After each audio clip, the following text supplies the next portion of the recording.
Chapter 2. Mr. Bennet was among the earliest of those who waited on Mr. Bingley. He had always intended to visit him, though to the last always assuring his wife that he should not go. And till the evening after the visit was paid, she had no knowledge of it. It was then disclosed in the following manner. Observing his second daughter employed in trimming a hat, he suddenly addressed her with, "I hope Mr. Bingley will like it, Lizzie." "We are not in a way to know what Mr. Bingley likes," said her mother resentfully, "since we are not to visit." "But you forget, mamma," said Elizabeth, "that we shall meet him at the assemblies, and that Mrs. Long promised to introduce him." "I do not believe Mrs. Long will do any such thing. She has 2 nieces of her own. She is a selfish, hypocritical woman, and I have no opinion of her." "No more have I," said Mr. Bennet, "and I am glad to find that you do not depend on her serving you." Mrs. Bennet deigned not to make any reply, but, unable to contain herself, began scolding one of her daughters.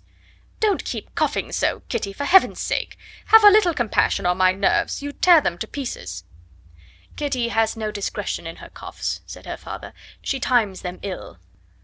"I do not cough for my own amusement," replied Kitty fretfully. "When is your next ball to be, Lizzie?" "To-morrow fortnight." "Ay, so it is," cried her mother, "and Mrs. Long does not come back till the day before, so it will be impossible for her to introduce him, for she will not know him herself." "Then, my dear, you may have the advantage of your friend, and introduce Mr. Bingley to her."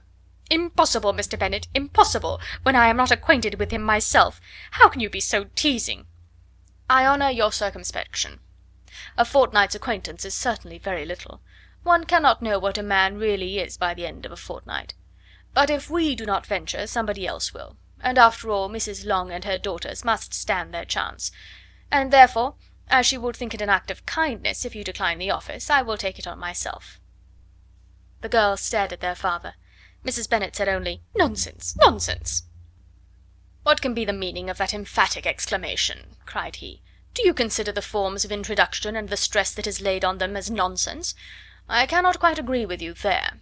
What say you, Mary? For you are a young lady of deep reflection, I know, and read great books and make extracts." Mary wished to say something sensible, but knew not how. "While Mary is adjusting her ideas," he continued, "let us return to Mr. Bingley." "I am sick of Mr. Bingley," cried his wife. "I am sorry to hear that. But why did you not tell me that before? If I had known as much this morning, I certainly would not have called on him. It is very unlucky, but as I have actually paid the visit, we cannot escape the acquaintance now."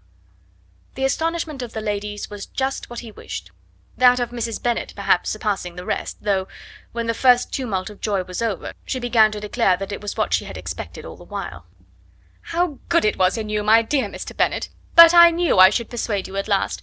I was sure you loved your girls too well to neglect such an acquaintance. Well, how pleased I am! And it is such a good joke, too, that you should have gone this morning and never said a word about it till now." "Now, Kitty, you may cough as much as you choose," said Mr. Bennet, and as he spoke he left the room, fatigued with the raptures of his wife. "What an excellent father you have, girls," said she, when the door was shut. "I do not know how you will ever make him amends for his kindness, or me either, for that matter. At our time of life it is not so pleasant, I can tell you, to be making new acquaintances every day, but for your sakes we would do anything. Lydia, my love, though you are the youngest, I dare say Mr. Bingley will dance with you at the next ball." "Oh," said Lydia stoutly, "I'm not afraid, for though I am the youngest, I'm the tallest." The rest of the evening was spent in conjecturing how soon he would return Mr. Bennet's visit, and determining when they should ask him to dinner. Chapter 3.